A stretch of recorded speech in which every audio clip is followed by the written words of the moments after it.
This is Good Noticing. How's your day? You know, my day is okay. I do want to up top just address something. People have felt misled. I had somebody actually come to me yesterday and say they felt misled about my cherry blossom. You have to be doing your own research. They are around the corner. You got to just keep an eye out. I know that it's tricky. There's things that aren't cherry blossoms that look like them, but just my two pieces of advice going forward. Like other blossoms are blossoming. Yeah, my two pieces of advice are, one, always do your own research. I can't 100% be sure when your cherry blossoms are blossoming. And two, feel free to enjoy all beauty equally. And can I make a third suggestion? Sure. Start a cohort. Get the neighbors involved. Well, the problem is this is my neighbor. Oh, your neighbor felt misled? Yeah. By you? Yeah, this happened last night at pizza party. Oh, yeah. No, that's fair. I actually was witness. Never mind. Cancel all neighborly conversations. I thought you meant someone from Boston was like, well, my cherry blossoms are at a different time than yours. No, okay. Anyway, Ashley, do you have any updates? Do you have any recs? How are you doing? Oh, let me first up top, housekeeping. Every week we do recommendations, and some people will say, wait, what was that recommendation from last week? If you are a Patreon subscriber, we have a database of all of the recommendations sorted by type of recommendation, sorted by date we recommended them. You can sort it any which way. So if you are a Patreon subscriber, it's in the show notes at the bottom of the show notes every single week. If you are looking for a rec from some time ago and you say, I know they were talking about a shirt, you can search shirt and you can find her. The link is in every Patreon episode every week. You just gotta scroll through the body of it. And we also have the link to submit Worm to the Wise questions. We do a Worm to the Wise column every month on our Patreon where we give advice. We talk about, the trials and tribulations of living life.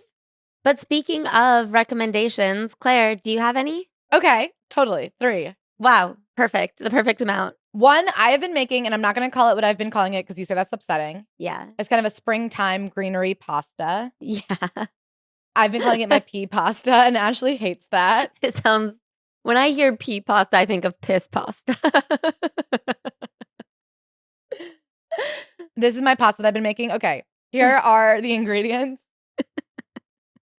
In a pan, I would caramelize 2 large shallots, add 4, however many you want. I've been doing 4 cloves of garlic that I dice in there. Hate to get too close to your breath. Ashley's really feeling zingy today. She's got a lot of personality, and don't we love it? Can I go on my piss pasta, please? Go off. Drink plenty of water to taste. I'm sorry. You can shoot me in the head. Ashley's lost it. We'll never get her back. She's going to spend the next 2 hours laughing at her. It was funny, but it was mean-spirited. I'm recipe crafting over here. I saw it over there in the Tupperware, and it looks amazing. I gave it to Sophia yesterday. She loved it. Anyway, back to what I was saying. You do shallots, you do garlic. All of these are with your heart. And then I cook my pasta. I like orchietti. I would do a whole bag of it, to be honest. Make pasta for the week. And then I put in a whole bag of frozen peas into my buttered shallots. I cook them till they're warm. I put all the pasta in there, and then I fold in tons of arugula. And then I keep it in the fridge, and I just heat it up for 30 seconds, and I add red pepper and ricotta for a little bit more protein. And it's so good. You could even do a squeeze of lemon. And I have to say, it's so fresh. It's so light. You feel so healthy, but you're eating your delicious pasta, and I love it. And you can't make anybody bully me. You can't get me down. I won't be bullied, and I won't stop eating it. I don't think you should stop. Can I say, if this was a movie and you were seen making fun of my lunch and saying, oh, you eating piss over there, I'd be the bully. You'd be the bully. And I know that. And actually, most crime is intra-racial. So white on white crime is really real. I know. And it's the majority of it. And you're part of the problem right now. That's okay. That's okay because I had a good laugh and I think that's good for the soul.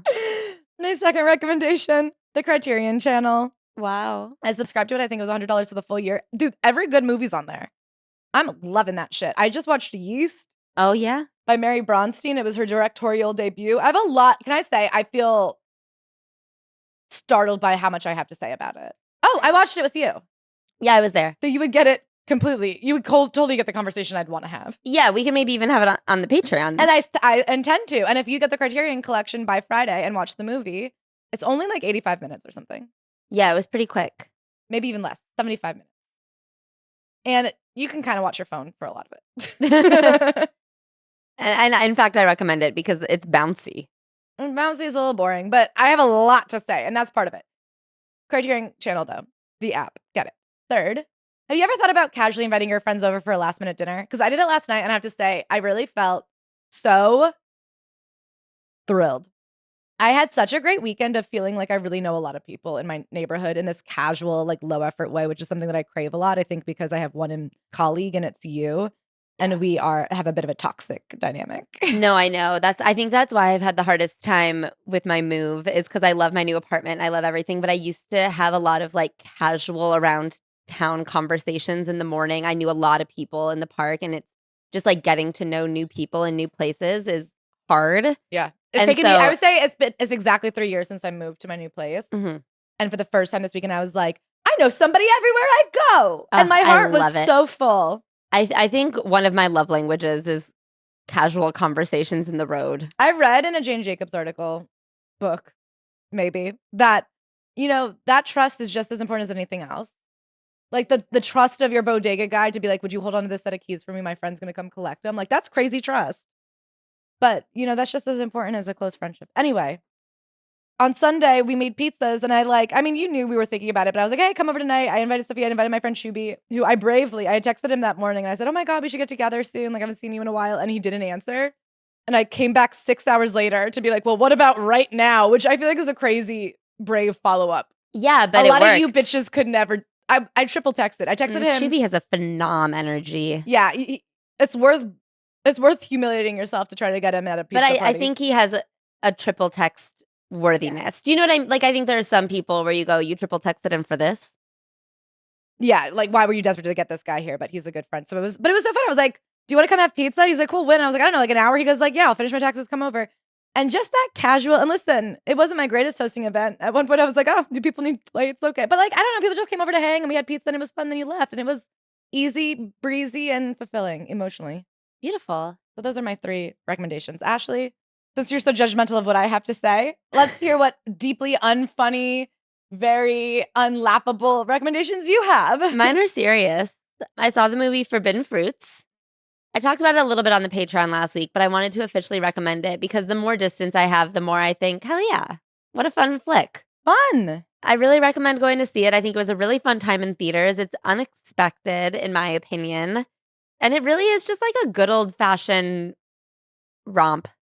I feel like the 2 funnest movies I've seen this year were Forbidden Fruits and Send Help, which are just like... Oh my God, you saw Send Help? I forgot that. I didn't get to see it. Yeah, I found them both to be definitely...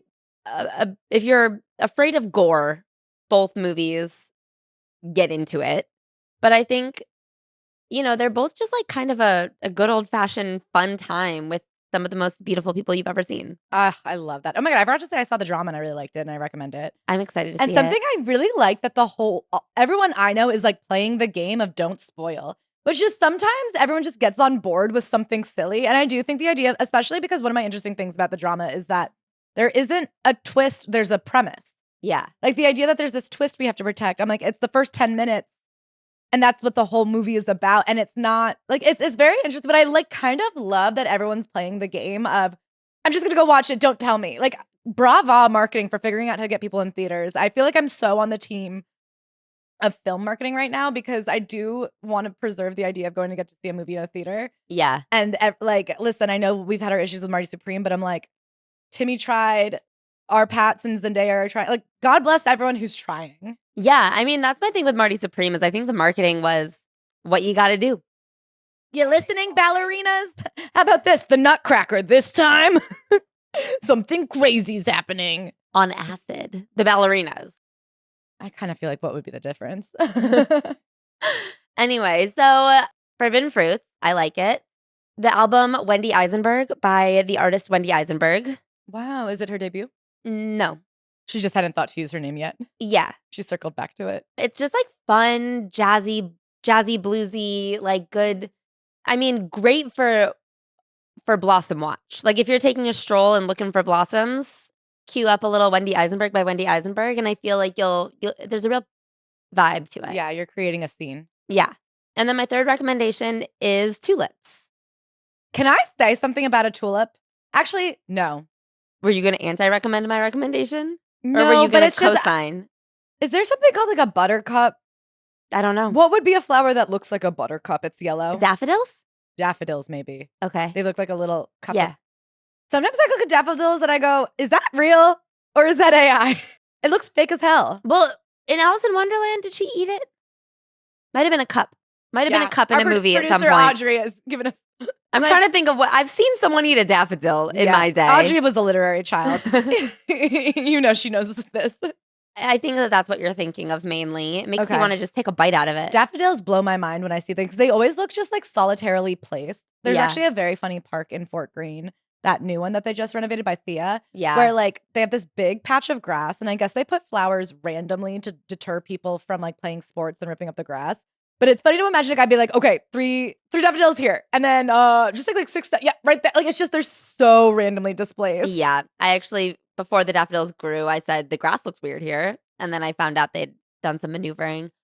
But tulips, I'm really into right now. Claire Parker? Yeah, Claire Parker, very viciously, ruthlessly won me a beautiful fish vase at a ruthless game of White Elephant. Oh, I did this winter. I actually not only did that, but I was like, I stole it immediately and then left the party. And there was like 30 rounds of White Elephant left. No, I know. And people were like, you can't really do that. And I said, watch me, bitch. My Uber's outside and my lady wants a fish vase. Me, I was the lady. And I wanted the fish vase and Claire got it for me. And we left that party swinging, throwing hands, and it looks amazing with yellow tulips in the middle of my table. It like changes the vibe of my entire apartment because my entire apartment is visible from every point within my apartment. And so when you put that vase of yellow tulips in a fish vase, it's been magical. But I highly recommend finding the vase and the tulip color that transforms your space because I guarantee there's one.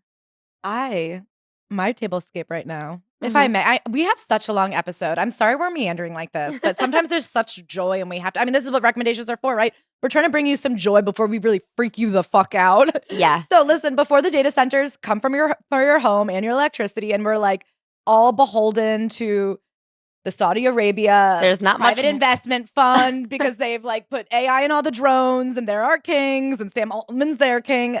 Let me first suggest one. I have this gorgeous tablecloth from the Il Buco home store. Did you even know that exists? The Il Buco home store. Some of the most beautiful. You go, look at that simple, perfectly simple plate. What could that cost? $200. But still. Yeah. I got the cheapest thing in the store. It was a beautiful tablecloth. I have it green, white, stripes of blue. Beautiful. I have a white vase that was a gift from the MoMA Design Store. Another great place to check out. I love the MoMA Design Store. I got a great clock there. Right now it's filled with orange lilies just blossoming in the light. Oh, lovely. Orange lilies, if you can believe it. Next to them, a wooden bowl filled with, guess what? Oranges? Oranges. That's good stuff. I have to say, you go, well, this is really, this is bright. That's nice. That's nice. I have like a nice candle next to my vase. And I think, and when you've got a candle burning and you've got tulips and you've got, I don't know, Empire of AI in your paws. Things are looking up. Yeah. Okay. Yeah. So that's our team recommendation this week. Have you thought about romanticize your tablescape? Exactly. Well, should we get into this week's topics? Because we've got quite a list. Yes. First up, I'm actually bringing an interesting sports angle to the podcast, and I'm bringing it to Ashley. Did you hear about the affair between the New York Times reporter and the Patriots coach? I have now. Okay. It's an interesting one. I've done a lot of research, and I'm here to pose some questions about what the fuck is going on there. Yay. We are going to be talking about Helen Dewitt, the author who turned down a $175,000 grant. Because she didn't want to do a podcast. And can I say power to her? I get where she's coming from. You go, what could 1 hour chatting with a friend be? And it's burdensome. Then we're going to talk about Justin Bieber. He headlined art Coachella. Or crap? Can I say one of the great questions you can ask yourself is art or crap? Could a 2-year-old have painted this? Yeah. And good question. Justin Bieber's Coachella, art or crap? And Sure, my 2-year-old could have done this performance, but could a woman? The Justin Bieber question. And then finally, we are going to be diving into OpenAI's Sam Altman. Ronan Farrow, investigative reporter to the stars, did an incredible deep dive. The Bella Hadid of journalism. Exactly. Did an incredible deep dive on Sam Altman, who is the CEO of OpenAI. And then I went and read Empire of AI by Karen Howe. And I love that I went and read. I said, what's this Ronan Farrow talking about? Let me fact check him with one other fact. No, I did some research on who is this guy, what's going on. And I think the question is AI dangerous? And is Sam Altman dangerous? And could anybody who creates the winningest AI company not be dangerous? Yeah. And I feel like that's the real question. Is there a way? What could be done from this point? And is it just... I'm excited to hear Ashley tackle it. In the hands of God. So let's get into it, Claire. Tell me about this coach. Okay, so we've got 2 key players, right? We've got Mike Vrabel for the Patriots. Do you know him? He's a coach. He's a coach of the Patriots. Apparently makes $15 million a year. Good for him. Good for him. I mean, I did all the research into who he used to be, and I'll be honest, it went right. Like, do you guys care about his college stats? No. Do you guys care about his trajectory? He actually, before he landed at the Patriots, he got to talk with the Bears and somebody else. And I said, Bears. And then I said, oh, but then he didn't take that job. He went with the Patriots. Anyway. Yeah, well, when was it? A couple years ago? Who could say? I think that was when the Bears went and hired the worst coach anyone's ever seen for one sexy little season. Anyway, so this guy, he was like in Ohio State. He, like the state of Ohio. I'm not sure which school, but he went there. He was like a great player. Then he became an NFL player. Then he became a college coach. And then he got to become a Patriots coach. And he took him to the Super Bowl last year. That's what they're saying. Not bad. The other character in this story of 2 real human beings who live actual lives with real consequences is Dianna Russini. Dianna Russini is one of the highest paid sports journalists out there. And also, interestingly enough, because she is the sports journalist, one of the highest paid journalists at the New York Times. Wow. They're speculating that she makes more than David Brooks and like Christopher, whoever. Like they're speculating she makes more than like the op-ed writers, like the other celebrity journalists, just because apparently there's a ton of money in sports journalism. Okay. So she came from ESPN. She ended up going to The Athletic. She does a bunch of podcasts for them. She's like a real investigative reporter. She's a tough broad from the Bronx. She's fought her way up. She played in D1. You know, she got her start. The typical journalism route. She was like in Buffalo or something, then slowly moved up. I guess if you follow any NFL podcasts or sports or anything, you would know her. She's for The Athletic, which the New York Times bought. Did you know her? No, but I know The Athletic. And I know that it's owned by the New York Times. Sure, close enough. So she's one of the site's highest paid writers per New York NBC Sports, and she also co-hosts Spotify's Scoop City Inside the NFL with James Palmer and Chase Daniel. So what happened was about a week ago, April 6th, Page Six comes out with photos of Vrabel and Russini at a adults-only romantic spa getaway in Sedona. Sandals? No, it's $2,500 a night. So not sandals. Sandals plus? Sandals up. It's like a romantic place that you would go. The website apparently touts like lots of engagements, lots of honeymoons. It's a sexy adults-only resort. The photos of the 2 are them holding hands on the roof of a villa. The villa, $2,500 a night for roof access like this. Hugging, looking at the mountains. We've got photos of them in a pool lounging and in a hot tub lounging. Okay. And they're presumed to be entangled because you wouldn't hug someone of the opposite sex at a romantic adults-only resort. Yeah.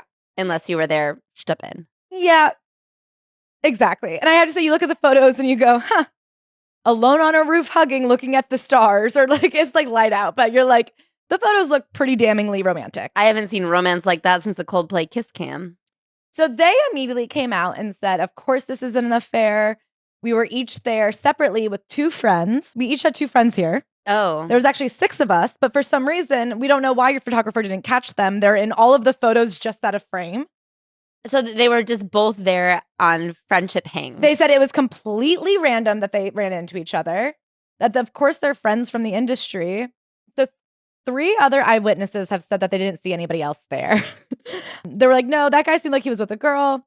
The Athletic's Ginsburg told us these photos are misleading and lack essential context. These were public interactions in front of many people. Dianna is a premier journalist covering the NFL, and we're proud to have her at The Athletic.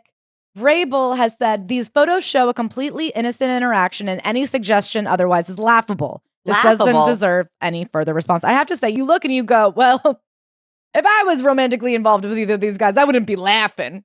I don't think it's laughable to be like, what would two adults who like... They're both married, yes? They're both married with kids. Okay. He was at some coaches conference like 2 hours away, and she was doing something else, and it seems like they met up for like just the day. To laugh. No, well, like randomly with friends. Oh, yeah. And they keep being like, can you get your friends on the phone to validate it? And they're like, yeah, they just didn't take any photos. Shut up. We were having so much fun, we forgot to get evidence. But they were there. It's very Nathan Fielder. All my friends are just outside the frame laughing with me. I'm not alone. Anyway, so here's where it gets interesting. So obviously, The Athletic came out and defended Dianna. Mike Vrabel has come out and been like, this is laughable. I guess the problem is there's more of an onus on her professionally to prove that they're not having an affair. Right. Because it's a bad look for a journalist to be having an affair with a subject she covers versus like, I guess it's like kind of part of your contract that you get to cheat if you're a football coach, I imagine. Like Olivia Newsy and RFK, exactly. Where like RFK is obviously having affairs, but Olivia Newsy shouldn't be sleeping with a subject. Exactly. Here's why it gets interesting. Since then, even though the New York Times came out and defended Dianna, apparently they have like done a full probe. They're doing an investigation. So what is interesting is that Front Office Sports, the sports website, has now come out and said that actually these photos were shopped around, and they were shopped around by like an anonymous tipster who is not a paparazzi. The places he went to claim they didn't really recognize him. He's not affiliated with like who you'd assume would be taking photos of quote unquote celebrities. And he was shopping around a Mike Vrabel affair. That means he did not know who he was there with, which means that like whoever was there was looking for him, not her. He shops it around to TMZ. Apparently because it was like an unidentified other woman, TMZ kind of hemmed and hawed and was like, is this really up our alley? The photos were dirt cheap, under 10K, which I think for photos like this is like not that big of a deal. But TMZ apparently was really like, I don't know, we're not here to like police people's bedrooms, which I was like, I thought that's all you were to do. But I guess. What do you mean? I guess like he's not a proper celebrity. So they were like, we don't see. I wonder if what's his name is a Patriots fan. Okay, so we'll get there. So they. Harvey? I believe that's the same. Okay. Anyway, so they're like, they don't outright say no, but they're kind of like, we don't really know if this is interesting. They take it to Barstool. Not only does Barstool not buy the photos, but an internal memo goes out saying, we're not covering this. Finally, someone at Page 6, I guess, recognizes that the other woman in the photo is kind of a notable figure, and not only notable figure to people, but like interesting in the context of the affair itself. Right. Runs the story. The story goes mega viral. The Barstool memo maintains people at Barstool are not allowed to talk about it. Apparently, other like NFL coverage outlets have not peeped. I think another interesting thing to point out is that in 2015, Russini weathered a controversy when the wife of Washington Commanders general manager Scott McLaughlin publicly accused them of having an affair. She then had to immediately come out and apologize for her tweet, and everybody was like, how dare you say that about a woman? That's so sexist. Wait, accused her of having an affair with who? Her husband, the GM, Scott McLaughlin. Oh, okay. The GM of the Commanders. Okay. So this is like not the first married subject that Dianna has been accused of having an affair with. Okay. Her husband has not come out and said anything. If you're at all following the story, there was this fake viral quote that somebody put up as an obvious parody, but as happens sometimes on Twitter, it got like blown out of proportion and people thought it was an honest response from her husband saying, that's just a totally normal friendship. We support women being able to have friends. That's why we voted for Kamala. If you couldn't pick up that that was parody, we need to do a better job close reading. But or just double checking to find a source, because you're like, right away you should have been like, why would Kamala Harris come up? She lost a year ago. Anyway, so I just think the interesting questions here are, who took these photos? Yeah. Why aren't they covering it? What does an affair like this impact in terms of journalism? Like, what is the impact of sports journalism on the business of sports and like the playing of sports? And then does the gender situation matter here? Or is it just an unfortunate coincidence? Because of course she's bearing the brunt professionally of what's going on. She has not had a byline posted to The Athletic since Tuesday. And initially, obviously, The Athletic came out and defended her and said she's like a great journalist. We support her. How dare you? Apparently, it has been leaked that internally they're doing a full investigation into it because if this is true, her journalistic integrity can be compromised. Also, annoyingly, Dave Portnoy came out and like posted one of the photos of them at the pool and was like, see, there's all the friends. And it was like 6 guys, but made it look like her in a bikini just surrounded by like 6 boys. Which I am like, for somebody who didn't comment on it for a week to suddenly come out and pile on and like make her look like a slut, because that's what he was trying to do. Yeah. It's like, here's this married woman with a bunch of guys at a pool. What's she doing there? So upon quick Google search, I think it's important to note that Dave Portnoy is a New England Patriots fan. Yeah. First and foremost, which I do think has a lot to do with it. I don't think anyone is concerned about her, it seems. It doesn't seem like the embargo on sports journalists not talking about this has anything to do with protecting her. And what's fucked is she was like not even the immediate subject. I want to say first, I think to me it seems clear that probably his wife is the one who sent this private investigator. That's kind of what the assumption is, that there was a private investigator who went to sell these photos. If they didn't even know who the woman was in the photo. Right. Like you don't randomly go to an Arizona resort to take photos of Mike Vrabel unless someone sent you. Right. I assume his wife sent to see who he was having an affair with. He thought it was worthy of selling. I don't know. Maybe she wanted to shame him. Maybe she wanted leverage. Yeah. I don't think a private investigator would double dip that way, to be honest. That seems like pretty against the code. You think she sold them? That's kind of what I think. Okay. I wonder if she was like, this is the end of my marriage. I'm getting out and there will be like no question about my alimony situation or something. Especially if the whole public sees him as a cheater. Yeah. And then meanwhile, we have the entire public afraid to admit that he's a cheater because, especially when you look at the way Kalshi and Polymarket and like sports betting have taken over swaths of society, I wonder if there is like a huge faction of people who are like, if the New England Patriots coach is going through a complicated divorce where he's about to lose fucking everything because there's proof that he cheated. Well, can I say something? Uh-huh. And I know it's fun to blame Kalshi and Polymarket for everything, but something I was thinking about when I was talking to a friend about this story about how interesting it is the way that we revere coaches. Because of course I don't have that feeling. If anything, you have that feeling. You know what I mean? Like you would get it more than I would do. This idea that like the institution of your favorite football team, that you have to protect them at all costs, like they're the Catholic Church or something. Like a coach of a team that you love is very different than your favorite celebrity who, even if you don't want to hurt them, like you're interested in the gossip of their life. Right. I was thinking about a Penn State. Yeah. When that assistant coach was found guilty of being a full-on pedophile, and when he was finally fired after years and years of investigative journalism, like forced the college's hand, the students were outraged on the coach's behalf. Do you remember that they were like tipping over statues being like, bring him back? Who cares about those kids? Yeah. I mean, so this idea that it's like maybe the Kalshi of it all. I'm like, no. Like sports, diehardness. Well, I was going to say, I wonder if it's amplified and already. I don't know. I think it's hard psychosis. To say. I don't think anything's crazier than doing a mob protest in defense of a known pedophile who was an assistant. Remove all that because we have like decades of history of the protection of coaches, trainers, etc., people who are believed to be successful in. I mean, look at Larry Nassar, right? You have someone who, even though there were decades of his abuse, pretty well documented, because he could make an Olympian, people kind of didn't Or care. Even I feel like because it doesn't matter, it looks bad on the team. It doesn't even matter if he's a guy you want to protect. Right. What matters is you don't want former doctor for the USA, because no matter how low that guy is, somebody hired him. Right. And somebody hired that guy. And there's a chain of command that you have to like protect the whole chain. And I think that there, with a coach, it's twofold. One, you don't want to have to look at the institution. Two, you don't want like the emotional distress of someone who you believe is in control of your team winning or losing. Can I say, all this is making me realize how much that wife was right to go get a PI and blast it to the nation. Yeah. That like in a divorce court, she would probably be so at a disadvantage publicly. Yeah. But I get why she had to do it.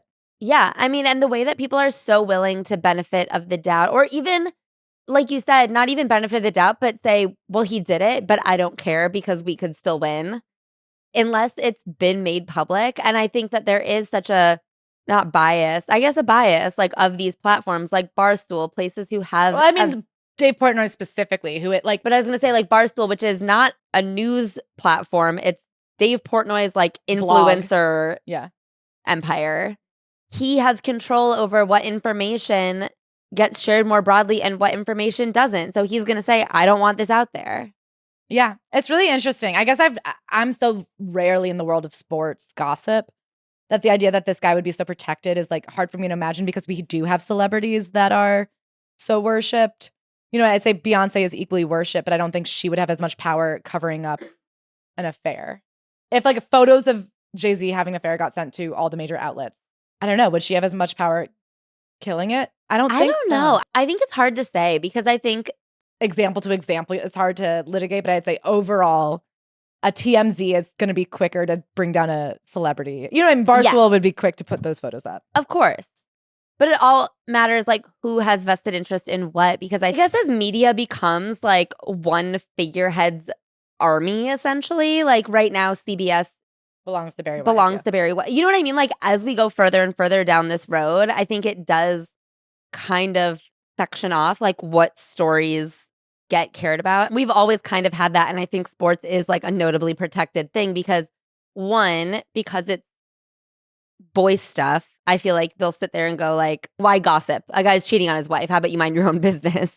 And can I say, to that I do say fair. I do understand the TMZ stance of being like, I don't know, two adults can't have an affair now. Like, I understand why it's bad for a journalist to have sex with their subject. Yeah. I do also agree that, like, if she had been a normal civilian, I am like, why put those photos is up a fair news? Like, I couldn't have told you who his wife was. Like, unless somebody's job is invested in two people not having sex. Yeah. You know what I mean? I think, like, the president shouldn't be able to have an affair. Mm-hmm. He should be too busy. I think a preacher shouldn't be able to have an affair. I think if Sam Altman is found to be having an affair with the Anthropic CEO, I go, well, that's important. You know what I mean? Yeah. You know me, I'm European about my affair stuff. I don't think, I think it hurts the people involved, but it isn't like this huge social problem. Yeah. Like, should everyone in the world be shaming someone over an affair?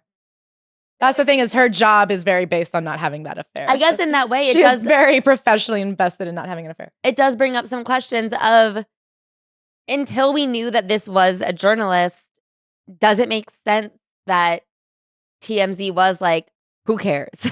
I think it does. Yeah. Because I'm sorry, I don't think a football coach is the same as, like, a football coach's private life feels much less relevant. Yeah. Then I'm sorry, part of being a celebrity is like, yeah, that your private life is interesting to people, is gossip. Especially because of the way that celebrities use their, like, relationships and their private lives to, like, garner attention for their professional lives. However, if your mistress is, like, calling you all times in the night and it's distracting you and you're being a bad coach, I guess then it's relevant. Yeah. I don't know. I know that there's that trope about, like, the female journalist who always sleeps with her subject and, like, how sexist it is. But I'm like, God, why won't you guys just stop that? Ladies, you have to stop having sex with your subjects. It's bad for the rest of the women. Oh, God. I have to ask you, though, do you have any sense of, like, what sports journalism does to impact real journalism? Like, do you know what I mean? I get how with, like, business journalism, it's bad. I get with how political journalism, it's bad.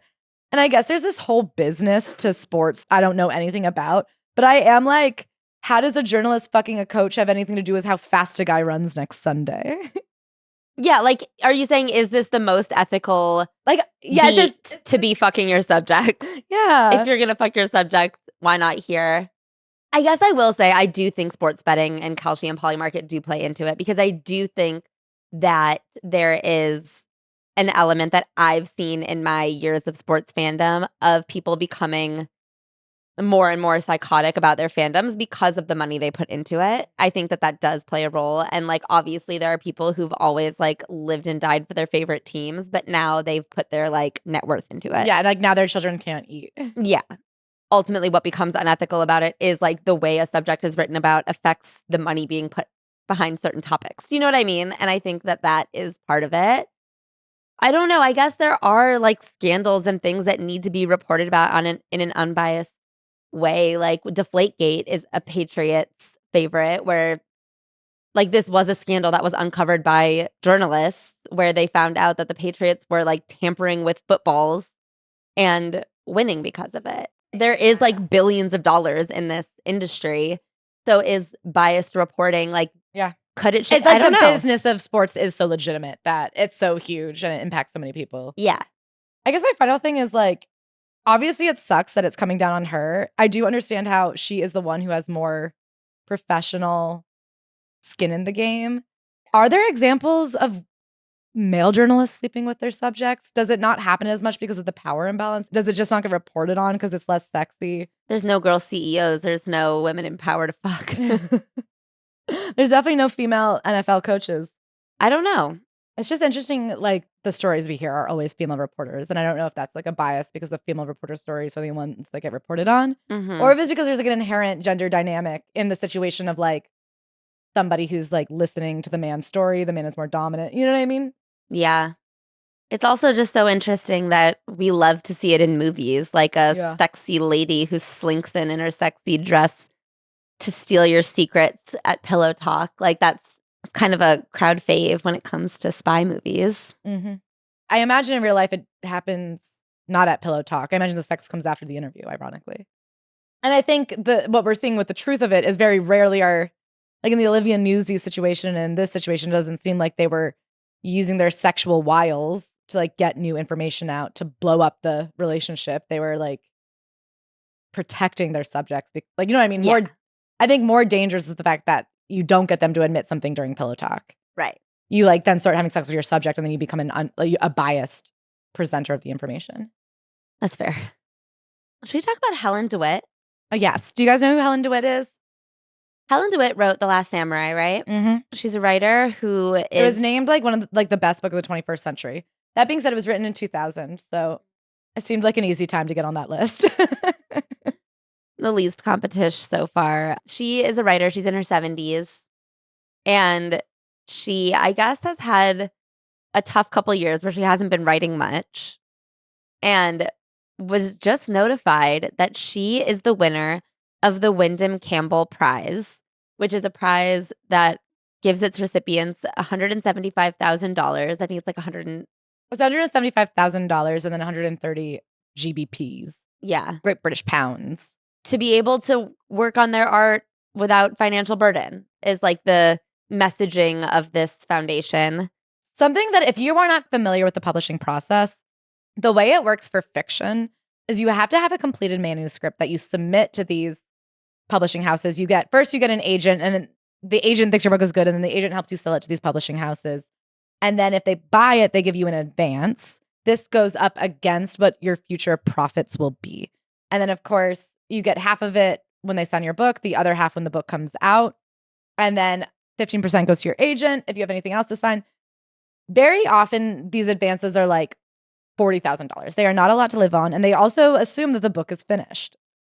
It also comes out of your future earnings. Very rarely do books crack the advance that you were given. So you're kind of given, after the fact, $40,000 minus the 15% broken into two halves that you get over the course of the next year. This is different than nonfiction, where you submit an outline and a pitch, and then they buy it, and then they give you an advance. And there's kind of this idea that you get to live off the advance while you write the book, which is so interesting. I guess because like anybody can have an idea for fiction, the delivery is so much more important. Whereas when you're an established writer, are you more likely to get an advance before a book is written, or that never happens? No, the advance is just bigger. Okay. Like you could get a $300,000 advance. Mm-hmm. But still, the book has to be finished. Yeah. For fiction writers. Okay. So receiving these types of grants from a foundation alleviates a lot of financial burden because you're just being given a not entirely no strings attached, but a much fewer strings attached sum of money to live off of. So the big rigmarole happened where they just announced this year's winners. There's 8 winners of this grant, the Wyndham Campbell Prize money. Helen Dewitt comes out on Twitter and announces that she had actually been selected as one of the winners of this grant, but that she had to turn it down because they would not accommodate her mental illness. She then posted an incredibly long paperpools.blogspot.com post. I guess Paperpools is her blog on blogspot.com. She opens it by saying, was going to post this on Substack, but they don't let you indent blocks of text. So she's like at every turn, stymied by the goddamn fucking man, and she can't just write as she wants to write. She then says, today's insanely long installment concerns a major prize which I was told I'd won back in February, but for which I turned out not to be eligible because unable to promote the prize to their satisfaction. I've held off on posting this since the prize was to be confidential until the announcement on April 8th. She then posts like every moment of correspondence she has had with this team, and it amounts to this. She's told she wins the prize. She's very happy about it. However, with the prize comes 3 stipulations. 1, that you accept it in person at the Yale Literary Festival in September, which is like a 6-day festival.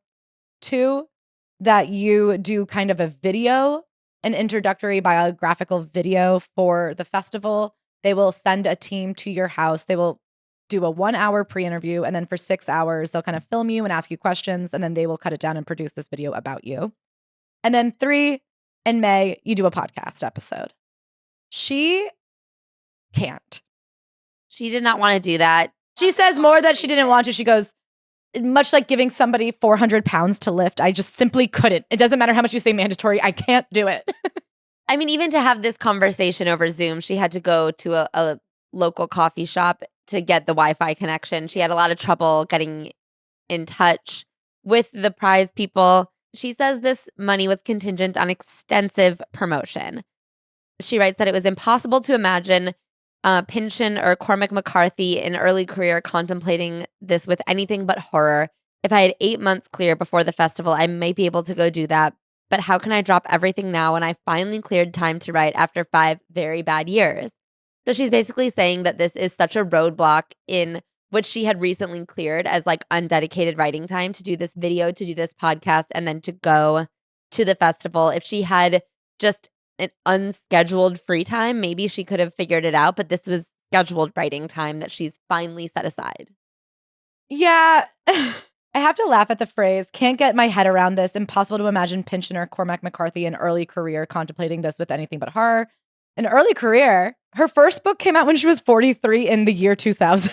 Yeah. She's 5 books deep. She's set in her 70s. Yeah. Listen, God bless you. You're allowed to do what you want to and not want to do. But this idea that she's like, I'm just starting out. Can't I be idealistic for but a minute more? And she writes, if the superstructure of the prize excludes people who are not able to do all the extra things you want, that hardly seems in the spirit of what was intended by the generous founders. And so here's the thing is I see where she's coming from. So she basically makes the argument. She says, my mental health is just as much a disability as a physical ailment would. The fact that you were insisting I do these things feels like against ADA regulations. Like I simply cannot do these things because of my mental health, and therefore to disqualify me because of them, which actually they didn't disqualify her. She like took herself out of the running. She finally just said, I'm not doing it. I'm out. They were trying to figure out like a meet in the middle point, and it couldn't be done. I will say, if you had any questions, is she mentally ill? This post is. Yes. I mean, she goes on, she goes, you want to do a video of me? You have to understand, once I did a Zoom call for a class, and that day I went to get a blowout so my hair would look good. And I said, I'm not going to get a cut. But then my hairdresser said, I think you should get a trim. And I didn't know how to say no to her. So then she gave me bangs. And then I did the whole thing looking like Spock. And can you imagine? Can you imagine if I looked like Spock once again on video? Okay, can I say that's fair? What if she did look like Spock once again on video? That fucking sucks. It's so funny. So at first it's really hard for her to even answer this email because she's staying in Amsterdam in an apartment with no Wi-Fi. And she can't find Wi-Fi anywhere. And finally somebody goes, why don't you just try Starbucks? And she goes, I think that goes to show just how fucked up my mind is right now that I didn't even think of a Starbucks. I think it's very interesting, one, that this is a prize where you don't apply. Like you are nominated by other people and then chosen. And so you don't even find out you've been nominated until you potentially win. I think to me that is like kind of points in her favor that she didn't even ask for this. And then she was like, obviously for most people being told, hey, you just had to do a podcast and let us film you for a day, and then you had to come to Yale. But like other than that, here's $175K. Most people would be over the moon. I don't think it's fair to say all people are most people. And it's like, okay, there's so many things. So a lot of conversations have happened about this because I do think she makes a valid point. Like, first of all, she clearly is mentally, she's not being difficult. She's not being lazy. I can tell that organizing what would be a 1-hour pre-interview, and then they're like, we will come to you. We will be in your apartment if you want to meet in your apartment. If you want us to rent a venue, we will get a car to pick you up from your house, bring you to the venue. It'll be one day, like we'll get it as little as possible. We'll do it. And she was like, I had to Google B-roll. What the hell is B-roll? I mean, she really is like, she is somebody who is truly stressed out and upset. And I get that she is not mentally fit to do this. I do think she has a valid claim of being like, if the whole point is that there's all this money. So like the basis of this grant is based on this guy. He was a writer who struggled in the early 20th century, and he got this random $5,000 check from royalties, and it allowed him to write for the next 5 years and produce like his great masterpiece. And so it is this idea that the people who need a windfall the most need it the most. And it's like, it seems to be prepaid for, again, as Ashley said, and as Helen brings up a lot, she goes, there's no way to apply.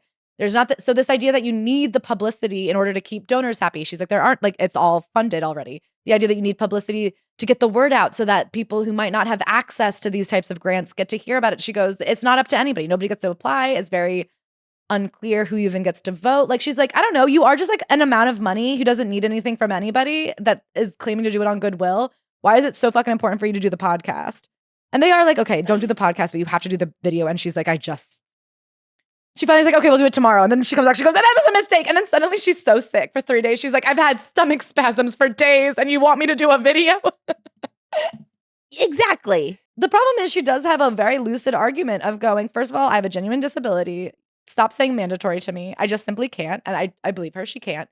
2, what do you need from me? Like, I get that she goes, this feels very antithetical to the whole point of the grant, that it is like free money for people who need it the most. And I do think she seems, well, I guess she's like got a house in she seems okay. She seems financially okay. And if not, then she probably would have figured it out. You know what I mean? It seems like one of those things where she is in her 70s. She's working on a book right now. I feel like she's kind of just like, I don't know, man. Let me do my thing. Give me $175K or don't, but stop emailing me. She also keeps being like, I'm sorry, I got addicted to Candy Crush and I used up all of my cell phone service and I probably won't ever be able to call anybody again for the year. I'm sorry, I fucking love her. She's just like, I've made mistakes, okay? I forgot about Starbucks. I used up all of my data on Candy Crush. I can't send an email. I can barely call on the phone. I'm going to Berlin. I don't think we can hang out. And she's right. So a lot of conversations have been happening about like who gets to be a crazy genius. A question that I wish I wasn't sick of hearing, because I know it's true, but I am so sick of it, of like, if she was a man.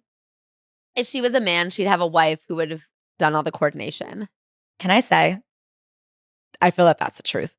If a man and a woman acted this exact same way, I think the exact same thing would have happened. But I think in reality, a man would have had a wife who would have handled it. I think that that's exactly right. And I think this theme of, well, could a man do it? Could a woman do it? That's kind of like the theme of, I guess, everything these days. Yeah. Sorry, that's what you get when you have 2 white millennials doing a podcast. We're on the internet. Could a woman do it, though? Could a man have a podcast? Something very interesting to me, and this is why I'm like, more power to her, because she just took herself out of the running. She said it's not worth it. One of the craziest parts, though, is she was like, the reason I need to clear time to write so much is because for the last 5 years, she was taking care of a family member who was ill, and she's like, I've had no money. Money's been so tight that I actually don't have time to accept your money because I need to write because I've had no money. And I am like, I think it's an interesting touchstone if you're somebody who has a friend or a family member who struggles with mental illness, to be like, why are they self-sabotaging? I feel like you are like, she just simply can't. Yeah. The reason she needs the money is because she needs the money. Yeah. Like the problems she has that stop her from accepting it have also caused the problems she has.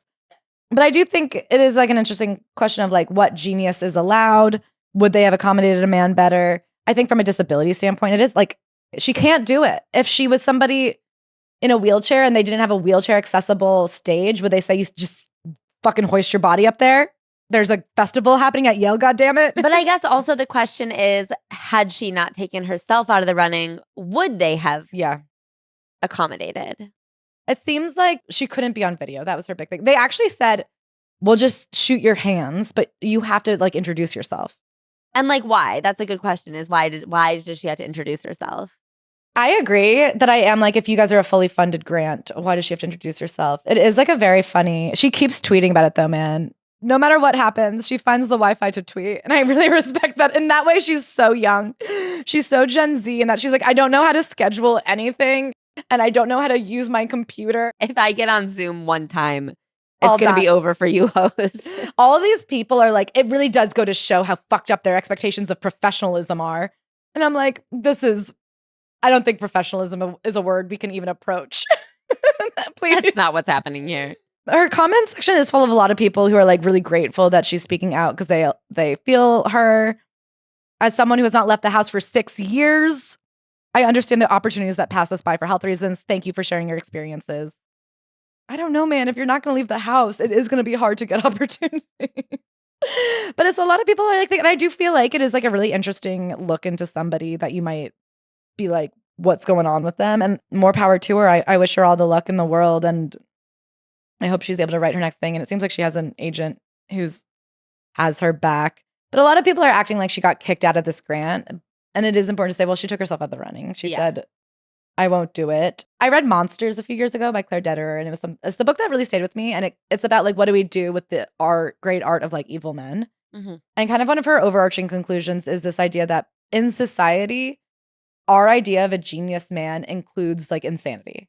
Like you almost aren't really a genius unless you're a little crazy. And there's this idea that like you're so smart and you're so touched by God, you live by different rules. And that you look at someone like Kanye, like if he was acting normally, he'd almost be less credible as a genius. Mm-hmm. She really compares it to then motherhood. Like she says genius is the ultimate like selfishness.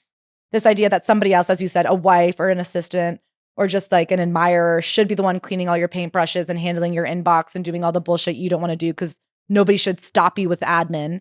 And men do seem to feel much more entitled to that. I've met open micers who for some reason think they shouldn't have to like book a show. And I'm like, sure. Yeah. I'm excited to see where that gets you, my friends. Whereas women tend to do much more admin work because they understand they have to like support themselves. And then she says, of course, the opposite is like motherhood is like the ultimate act of selflessness. So can you be a good mother and a genius artist at the same time? Is it possible? In that way, I support Helen Dewitt. I don't know if she has kids or not, but God bless her. Wow, you bring Martyr into the mix. And the answer is no. Yeah, exactly. Martyr's a good example of the book Martyr.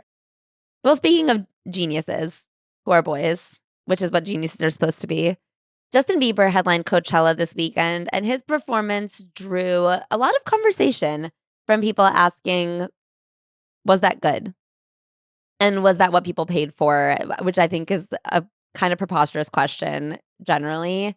But I think a lot of people, lined up very early. People went all the way out to the desert. Coachella is so expensive. An inaccessible festival for a number of reasons.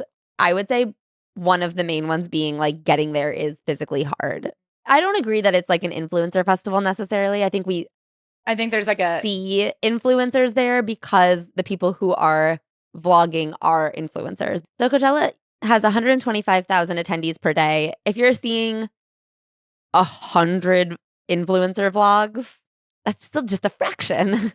They can't all be at Poosh, but they can all be uninvited from the Poosh pool party. So Justin Bieber headlined. He did a very pared back set, some might say. There was no backup dancers. There was not like a big stage design of any kind. It was kind of him performing his most recent album, Swag, and then Swag 2. And then with a laptop, he did kind of a, with the audience, look through his own history. He was up there playing YouTube videos of his biggest YouTube hits and some of the YouTube videos that kind of like got him discovered way back in the day. And then also some paparazzi videos that have gone viral, just viral moments from his history. Yeah. And he was fully up there clacking away on his YouTube, having buffering issues, etc. And some people have said, he got $10 million for this. And other people have said, he got $10 million for this. Mm-hmm. And Ashley, where are you at? I think if I was in the audience, I wouldn't have been stoked. However, I wasn't in the audience because I don't think I would have been stoked. Do you know what I mean? Like, I think that this is the exact performance that I personally would expect from Justin Bieber. If you look at his recent history of performances, this is kind of his MO, is like kind of lo-fi, vibey, pared back stuff. Mm-hmm. Like his last performance was at the Grammys where he literally like stripped down. Yeah. I think there is a responsibility of a performer to deliver the type of performance expected of them. I think that if I went to go see Chappell Roan and she had performed like that, it would have been pretty upsetting to me. Because that being said, as a Chappell Roan fan, actually, it would have been amazing. Can I say, if she said, I'm doing acoustic sets or whatever, she goes, it's just me and a piano, I'm just going to sing these for you. Like, I don't, like, wouldn't you pay? If Taylor Swift said, never mind, it's just me, and I'm going back to the debut and I'm just going to sing them live. No, exactly. What I'm saying is I think that there is a certain responsibility of delivering the performance that people expect of you. First of all, it's a free country for now. Absolutely. First and foremost, it's a fucking free country. And as I used to say to my mom every time she tried to put me to bed when I was 4, and I could sue you. And I don't get more American than that. I would slam my door and I'd say, it's a free country. I can do whatever I want and I'll sue you. Can you imagine if you at 4 years old sued your mom about bedtime? You could win. Take it to the courts. Anyway, the thing is, I do think he gave the performance that we've come to expect from Justin Bieber. I mean, when Frank Ocean, wasn't he like an hour and a half late? He was pretty late, yeah. I think that's what I expect from Frank Ocean. Like, do you know what I mean? I think that and then did he cancel the next weekend? I think so. I think he was like very, very late and then canceled the next weekend. I think Beyonce has, I believe, unequivocally elevated what it means to headline Coachella. Or anything. That being said, I don't think that you can say just because she raised the bar means that everybody in the world has to agree. Like, just because some other artist you like does one thing doesn't mean every artist you like has to act the way you want them to act. I feel like that's also my issue with Chappell Roan, is that like she makes it pretty clear who she is and how she moves through the world, and people get mad at her every time she does something extremely in what we know of her character. This performance to me feels extremely in what we know of Justin Bieber's character. And so for people to be upset over it, I think they're wrong. But I also think if you went and are still upset about it, like, why did you go? Like, what did you think was going to happen? Say, are you seeing people who went and were upset? Because I think the interesting thing is the majority of the people who were there, the diehard fans, were so happy with what they got. Yeah. Like, I think the joke is most of the people who were there were the ones who were happy. And you're being like, well, if I had been there, I'd be disappointed. I'm like, exactly. Well, that's what I'm saying is exactly. But I think that's not just true of you. Like, I think the people who did go were, in fact, happy with what they got. And I mean, I've seen music critics be like, it was an incredibly intimate performance. I've seen people be like, it felt like a sleepover party. I mean, I think Justin Bieber fans are incredibly protective of him and they feel like he gave us his childhood. He did all that stuff. He's not a pop star anymore. Yeah. He is like going for a different type of music. He's going for a different type of persona. And I have to say, I think I found it to be like interesting performance art. Yeah. I think the idea of getting on YouTube as like the first true YouTube star and singing against himself and like showing the difference in his voice and showing where he's come from and how he's got here and then like experiencing himself as we experienced him. Like, I actually do think, and again, as someone who did not spend 10 hours holding my piss and selling my lung to get there, I was able to scroll through TikTok and be like, oh, I kind of fuck with it.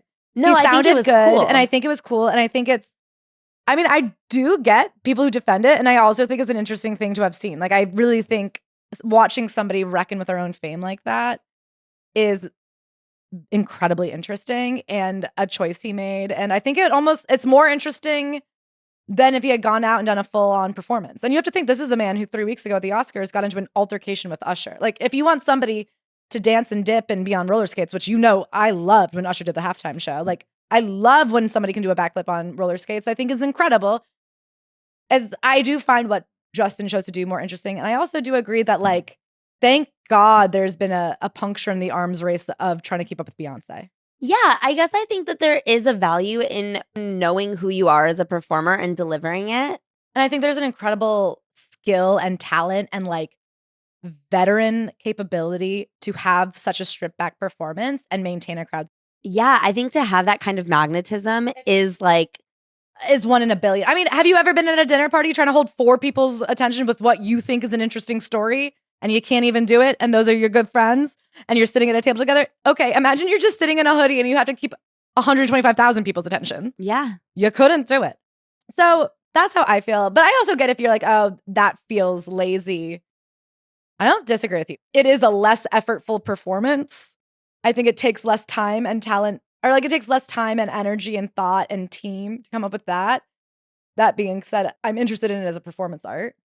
I don't think it's been historically this whole time a headlining set at Coachella has meant necessarily a like bombastic.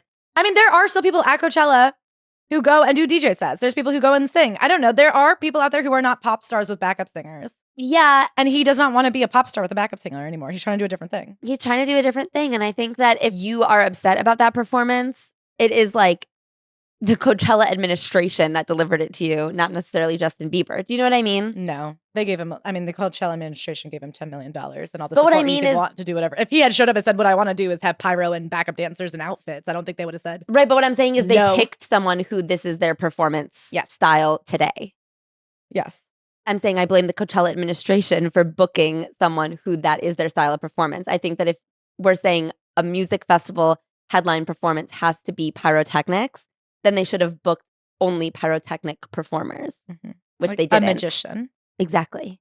Nobody got sawed in half on Justin Bieber's stage, and for that, who do we blame? Well, can I say, I think girls in the audience were feeling Sawed in split half apart. Yeah. with their pee. I was going to say, like, their hearts broken. Oh.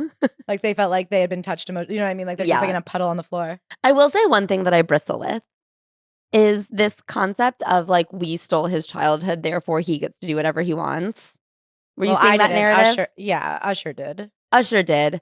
I wonder, like, what is an audience's responsibility to pay back the debts of a predatory system? I agree. And also, I am like, well, that's the first I've heard of that. I saw it a lot. Yeah, I took a lot of childhoods then. The funniest comment I've ever seen is somebody commented on a TikTok being like, actually, Justin Bieber can most understand Anne Frank because they both had their childhood stolen. I thought they were kidding because of the Anne Frank thing where he said Anne Frank would have been a believer. Well, I imagine it was in response to that. Oh. Like, actually, he gets it. Yeah. Like, leave him alone. He's the Anne Frank of today. He was hidden away in the attic of public perception. Yeah. Having to hide from the Gestapo of TMZ. Yeah. Him and that monkey and that bucket of piss. I guess today's episode is piss themed. I'm sorry. I thought, was it boy v girl? It's not. What do boys and girls have in common? Pissing. But what do they have not in common? Standing. Pissing at a festival.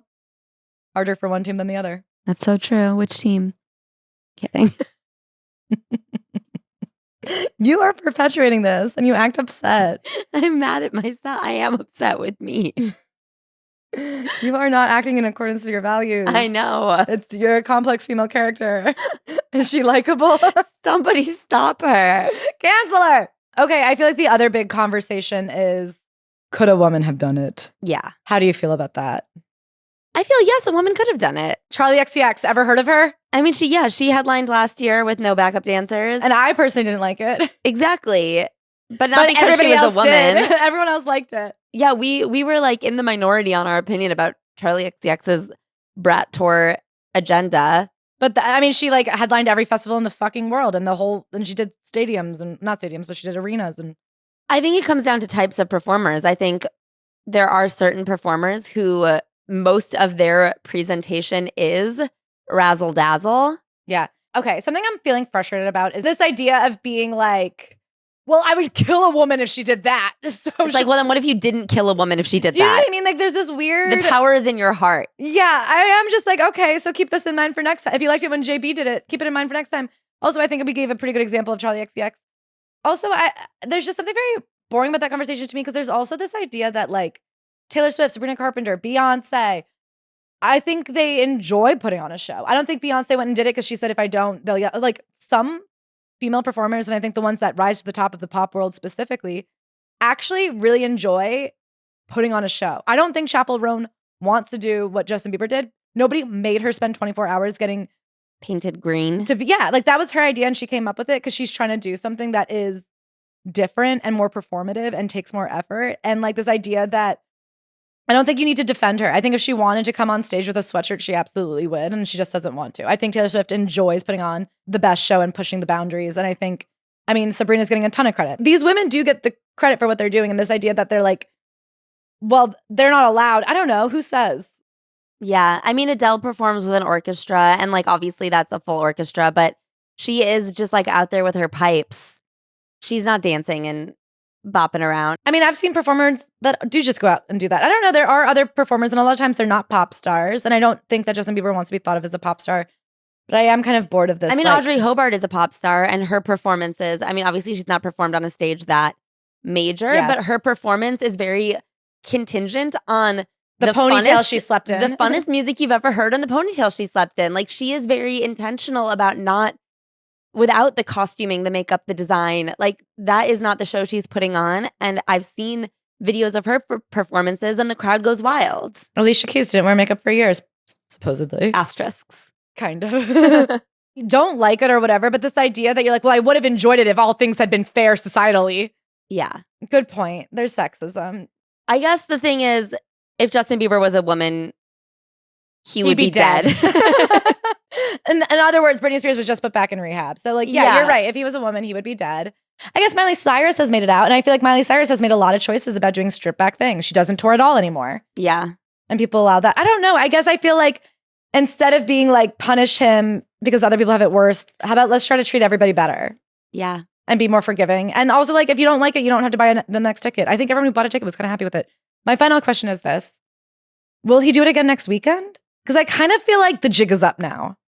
Because I think so much of the beauty of that moment was like how surprising it was. And it felt like this authentic connection of us experiencing him with him through his new eyes and like even the buffering, like the idea of him just like clicking around. And it felt very organic and authentic and like present. I think it'll be weird to watch him do it again.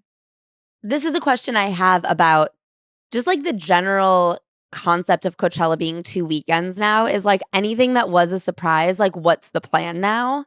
Because it's all getting blown up on the internet. But if the value of that performance was the in-person intimacy of it, is that ruined with the people who will be in person with it? Yeah, that's a really good, I mean, I'm excited to see. I think we'll come back and we'll talk. But that is my question. I think once I'm like, oh, that's really cool. I wonder if she'll feel the same twice. But that said, like, would it deprive the Weeknd 2 people of that experience if he doesn't do it twice, you know? I think I don't believe in depriving Weeknd 2. I think that's not what does that even mean? I think we came for the YouTube videos. I was about to fly out there. I wanted to see it. But you can't be guaranteed of the deprivation. Speaking of deprivation, should we talk about who's trying to choke out society? Ronan Farrow just did like a giant investigative report on Sam Altman. Sam Altman may control our future, but can he be trusted? New interviews and closely guarded documents shed light on the persistent doubts about the head of OpenAI. So this primarily covers the fact that they call it the blip, but 2 years ago, the board of OpenAI, which is the company that owns ChatGPT, tried to oust Sam Altman, and they did successfully for about a week. And then he came back and like won everything back. And since then, he's been on a warpath. So this kind of looks at like why it happened. And then to augment it, Ashley read. I read Empire of AI, which takes like a broader look. It does the same thing where it starts with the ousting of Sam Altman in 2023 and then takes a broader look at like what is OpenAI and what are they going after and what are the implications of what they're doing. So basically, to just summarize what this article says at The New Yorker, OpenAI was started by Sam Altman, who is not necessarily a tech genius, but people are saying he's like one of the most cutthroat business owners they've ever. Like he is like the entrepreneur to end all entrepreneurs. He's actually potentially not a tech genius, they said specifically. Well, specifically, yeah. They're like, no, he doesn't really know what he's talking about. He himself does not have what it takes to figure out. Because like the thing about the code right now, I am somebody who's laughed a lot at the idea of tech companies being like Airbnb being a tech company. I'm like, what is the tech here? Yeah. The tech is lists.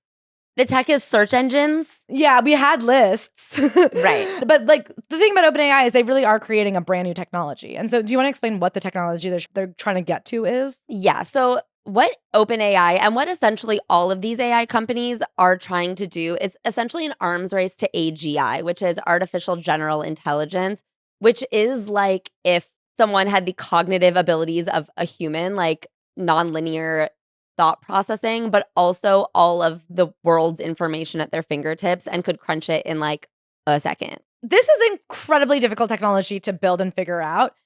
And it's also so hard to figure out when it is, like when you have it. So it could be sleeping and tricking us. I mean, one of the more complicated parts about all of the $1 billion of fundraising around AI right now, and the literal motto at OpenAI is feel the AGI. Like they're gunning for AGI, but what even is, like no one really knows what it is or what it'll look like because it doesn't exist. So the interesting thing is Sam Altman, again, he's not some tech genius who's going to figure it out, but what he is like the most cutthroat entrepreneur the world has ever seen. And this was recognized in him quite early. He's from outside St. Louis. He went to Stanford. Then he dropped out and he founded an app called Looped, which was not very successful. It was like Foursquare meets Find My Friends, but like for flip phones. So there was technology that could kind of ping you when your friends were nearby. So something interesting is that all phones at this point had GPS tracking devices for emergency purposes. And his company like made a deal with them to be allowed to like utilize that location. So I do feel like that's an insight into who he is. Yeah. He's the kind of guy who's like, oh, there's something that exists for an emergency. What if I made a secret deal with the government? I mean, and every phone provider. Yeah. He's somebody who's willing to do backdoor shit to break into your privacy to make a couple bucks. And he did make a couple bucks. Looped was not successful, but it did sell in kind of like a friends and family fire sale for $43 million. He made $5 million at like 25 years old. But it was kind of considered like a saving face situation. Like, oh, we'll buy this stupid company from him just so he doesn't look like he failed. But really it failed. Which is damn. Oh, to fail that way. I would love to fail into $5 million. I would love to fail into $5 million. I haven't even succeeded into $5 million. And even more so, he failed into a new job that was insanely lucrative. So there was a tech incubator in Silicon Valley called the Y Combinator, YC for short. And this was kind of like a president's club of tech founders. It was this like elite incubator where they give you like a couple grand as a grant to work on your startup. And they find you employees and they find you investors. But like that's the thing is ultimately you have access to this elite group of investors who are interested in like what Y Combinator is looking at. And so if you are accepted into this group, you are now rubbing elbows with billionaires. Yeah, in his group, the founders of Reddit and Twitch were there. So basically that's where he came up with Looped. It didn't work when it sold, but he became the president of the Y Combinator, which is like a hugely influential pick. All these founders who are trying to get their foot in the door, you decide who gets in the room. He's a kingmaker now, they say. Yeah, you also have the ability to say, I'm letting you in the room because I believe in this project. And now this project is going to be served up with like incredible resources. So I'm going to be an early investor in this project. Yeah, so he becomes a scout for Sequoia Capital. He invests in Stripe. He's an angel investor in all these. He claims that now he's invested into up to 400 companies. So before he even starts OpenAI, he is personally worth what? $2.8 billion. Because he has basically not only gotten a first look at every major startup that's come out of this number one incubator, but on top of that, he gets to pick them. So he, like, if you even think something's going to be good, you have this opportunity to put them in front of all the most important people, which is like, you know, they inflate in everything. Like, oh, I put in $1 million. The best way to make this work is to make sure 10 other people put in $1 million so that now they can't fail. Kind of Wonder style. And so then through this network of founders, he gets access to Elon Musk. They first exchange via Twitter, but they kind of are in this like similar circles. And Elon Musk is a vocal antagonist of AI. And he's a vocal believer that we need a lot of AI policy ASAP because once people start figuring out AI, it's going to be incredibly dangerous for the entire planet. So Sam Altman hits him up and goes, hey, what if we started a nonprofit venture where we are doing AI research and like only making sure it gets used for good in an open source research laboratory where we are sharing our findings with everyone in the world. At one point, OpenAI had this policy where if another company was like doing a better job, it was closer to achieving AGI before them, they would donate all of their resources and kind of merge. It was like this merge policy of we're all going to be like fighting towards AGI together because it'll save the world. So eventually Sam gets ousted from his position as president of the Y Combinator because what he's doing is considered shady. He's like investing in a way that people think is like outside of the situation. He also creates OpenAI under like a charity under the Y Combinator branch. So it's like being paid for by the Y Combinator. And people are kind of like, okay, you're using this as like your personal business. And he was doing like backdoor deals in a way people didn't think was fair. And they don't publicly claim that they fired him, but like privately, they were like, yeah, we like pushed him out because everybody was pissed. It was under the pretense of essentially you can't do Y Combinator and OpenAI. Your attention is spread too thin, so you need to pick one. And then he picked OpenAI. Around that time, it was like first noted the way people viewed him as someone who would really just speak to the interests of whoever was in the room at whatever given time. Like he was very, very good at like very confidently delivering a message that he knew you wanted to hear. And it was starting to hit people the wrong way. So he really goes in on OpenAI and he starts recruiting scientists, like the top scientists in the world, like Sutskever is some guy from the Soviet Union and Dario Amodei. There's all these people that he starts going after, and it's very specifically like, you could work at Google, you could work at Microsoft, you could work anywhere in the world and make millions and millions of dollars as their head tech guy, or you could come work for me with less money, but we're going to change the world for the good. Yeah. So one of the specific targets of the original OpenAI was Google. Like Google was at the forefront of AI research that they knew of. And they were like, Google is such an evil company. If they get it first, we're in for it. So what we need to do is like poach people with this message of like world-saving benevolence.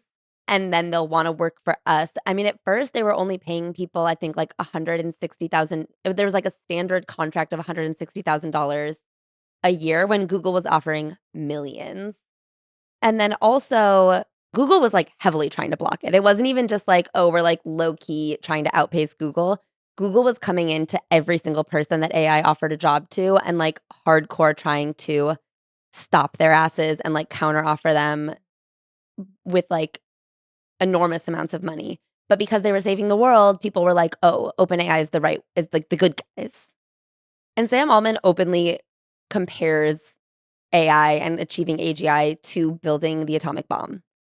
It's so interesting to use the atomic bomb analogy because there's this narrative of like, you don't want to go work for the Nazis. Google is the Nazis.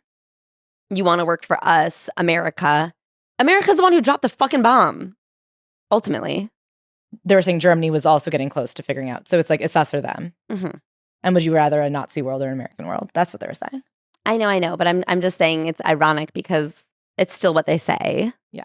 There's still only one country who's ever dropped an atomic bomb. Sure.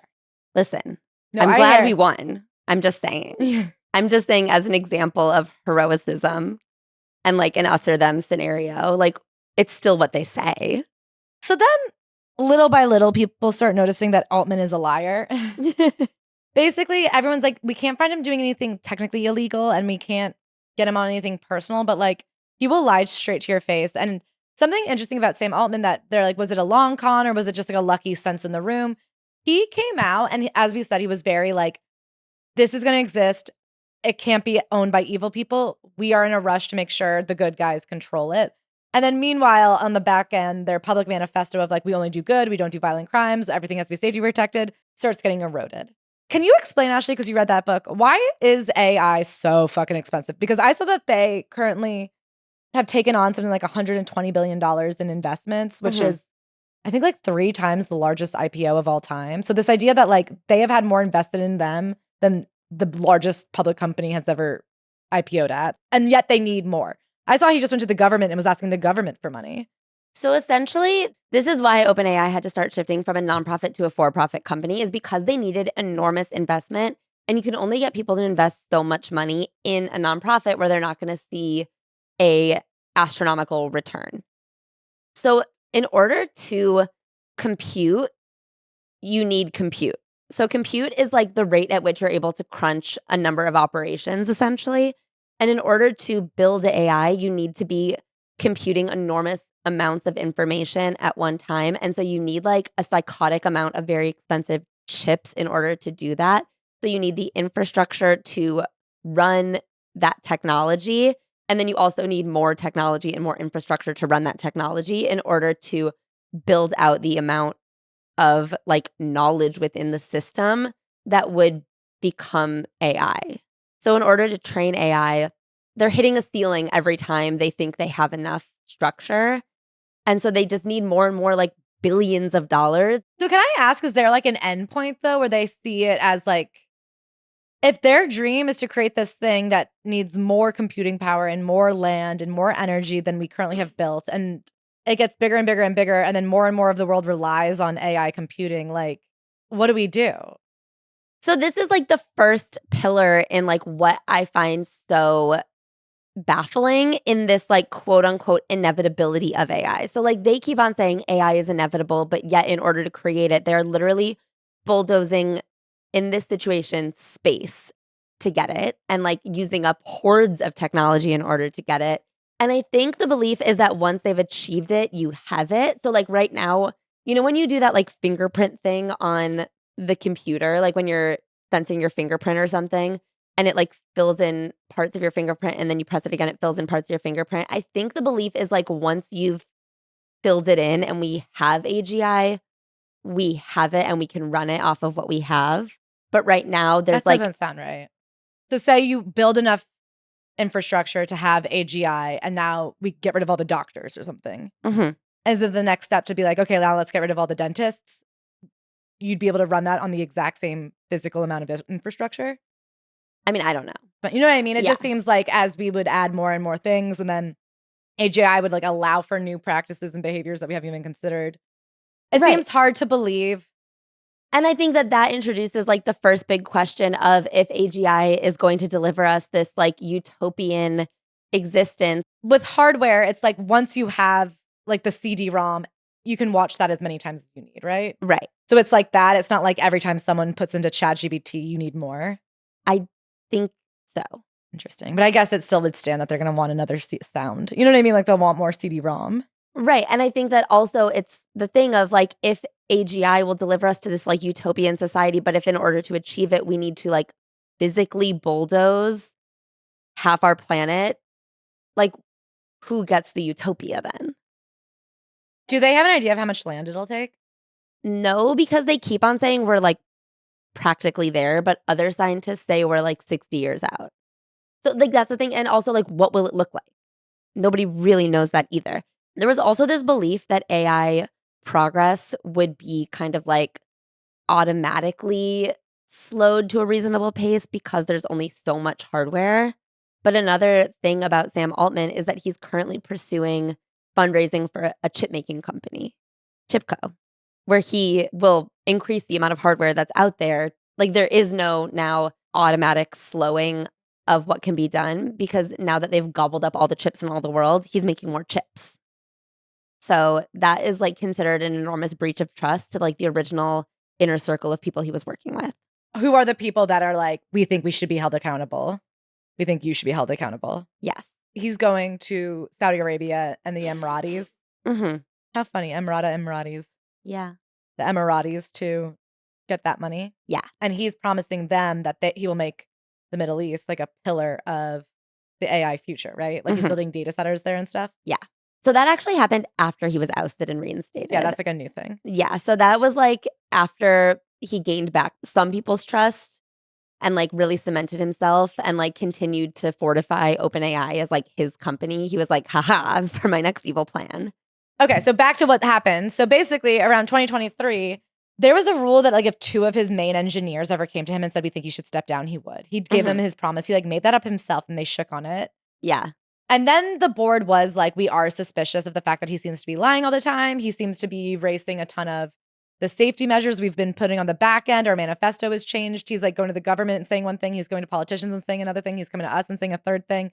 Little lies, big lies. I mean, like little lies. He told everyone at Looped that he was the best ping pong player in Missouri. Somebody said he has a problem with not knowing the difference between what he thinks is achievable and what's already been achieved. Somebody else was like, well, he doesn't live in the real world. He lives in a different world where these things are true. And I'm like, okay, well, I live in the real world. Is he going to impact my world? So also, as this like AI arms race is ramping up, largely because of the enormous quality of research being done at OpenAI that he like almost immediately closed off. When you mentioned safety eroding, it was because the safety divisions of AI like ultimately are the ones who are slowing down progress because the original plan of OpenAI was to move slowly so that safety could be at the forefront. But as soon as they're in competition with Google and then later Anthropic, they're like throwing safety out the window because it's the anchor that's slowing everybody down. So there's a woman named Timnit Gebru who worked at Google in the safety team. She was like the head of the safety team at Google, and she's the founder of Black in AI, and she's one of the foremost AI researchers. And she wrote a paper on like the dangers of large language models and like the ways that they can be biased by like being fed biased information, essentially. Yeah, like any technology made by people is going to maintain a people-based bias. Like, for example, when images were being fed into like one of the image making processors, a lot of the images on the internet are porn. And so it was like biasing the program to sexual violence because so much of the information it was being fed was porn. And so she wrote a piece on this, and because it like made Google look kind of bad, they were like, you have to unpublish this paper right now. And when she said, can you point to me, like, what's your problems with it? Like, where am I inaccurate? If you can like highlight for me those sections. They wanted the Google names pulled off the paper, essentially. They didn't want Google to be associated with a paper by people at Google who were saying Google is doing dangerous AI stuff. So she was like, if you can't highlight for me like the areas that need revision, then like maybe I'll resign. And they go, okay, you've resigned. And she was then like immediately let go. It was like this huge spiral. And now she still is doing AI safety, but like obviously from the outside of these like major organizations, the way that they are like so quick to just shed people in their safety departments who have any problem with the way that the models are moving forward is like horrifying. They're happy to comply with safety until there's anything that doesn't comply with safety, then they'll just fire you. Yeah. So in 2020, Amadei and like a couple other people within safety at OpenAI were like, we are moving forward way too fucking fast. This is really bad. This is getting really dangerous and it's not complying with the original mission. And Sam Altman was basically like, tough stuff, sailor. So they defected and started Anthropic. And so now Claude and Anthropic, which are like the ultimate competition of OpenAI and ChatGPT, are like from within safety. And you can see on their side the way that there are things that like, I don't know, when you come up against it, it's easy to be like, never mind. And they have stuck by their mission in some ways. Like recently, there was a situation with the Pentagon where the Pentagon was using Claude via Anthropic in targeted like war crimes. And Anthropic was like, you actually can't use our technology for war crimes. And Anthropic is now on like a blacklisted. Yeah. What's his name? Pete Hegseth blacklisted them from all government. And within a day had made a deal with Sam Altman. In 2022, ChatGPT goes out onto the market. It becomes like the biggest app in the world almost immediately. And after that, Sam Altman is a much more public name. And I think it becomes a lot more apparent how much he's lying to literally everybody. And all of these little inklings that have been under the surface for a long time, it's becoming much more obvious the way that he is like saying whatever anybody wants to hear. And also, the other big thing is that if he hears whispers that you're like not really on his side anymore, he does start like aligning all of his chips against you to make you look like a defector, essentially. He also seems to have like a lot of control in Silicon Valley because he's such an investor that he will really control what you get to invest in. If somebody invests in him but doesn't invest in everything, then he won't let you invest in other companies. And like a lot of companies are beholden to him. And so he has all these like lifelong allies who are completely dependent on him and his money and his business. It was also becoming apparent how much he was using his new incubator, the incubator he created under OpenAI, as like a personal investment fund. He only makes $65,000 a year from OpenAI, but he's grown his net worth to like many more billions of dollars. So he'll sit there and be like, I don't even profit from this. I'm doing it literally for the good of mankind. But all of these companies that are within his incubator have like proprietary access to OpenAI's development. And so like they are growing on a much greater scale. And so he's not invested in OpenAI, but he's invested in all of the companies that benefit from the growth of OpenAI. Which is funny because that's exactly what Leandra Medine did. Yeah. She didn't take a salary from Man Repeller because she made so much money on her own name based on the success of Man Repeller. Right. And obviously it works. Everybody here is doing good. But it's interesting to look at like ultimately what is the plan here? Like we still do not have AGI. What will they do with AGI when they have it? This idea that Sam Altman should be like the steward of this ultimate technology that could make or break the planet is like preposterous when he is in the very development of ChatGPT, in the very development of OpenAI, destroying the planet. Because there was the land, but there's also the people and the human impact. And we have that in the United States. You have the people who are being replaced by AI essentially at their companies. Like there are all these jobs that are being replaced by AI on a daily basis, it seems. And it is like destroying the middle class. But you also have the people in other countries in the global south who have essentially been fed to the machine for the improvement of this technology that then replaces middle-class workers. So AI is first trained on information that we have in the internet, of course. Like there is the information from all the libraries and all of the journals and all of these resources that were like intelligently written in order to build more, in order to create this artificial intelligence. But that's not enough information to automate these systems to like make them artificial intelligence. They needed more information. So then they had to start scrubbing the internet and going to like much, much, much less quality sources in order to just like feed more information into AI in order to grow AI.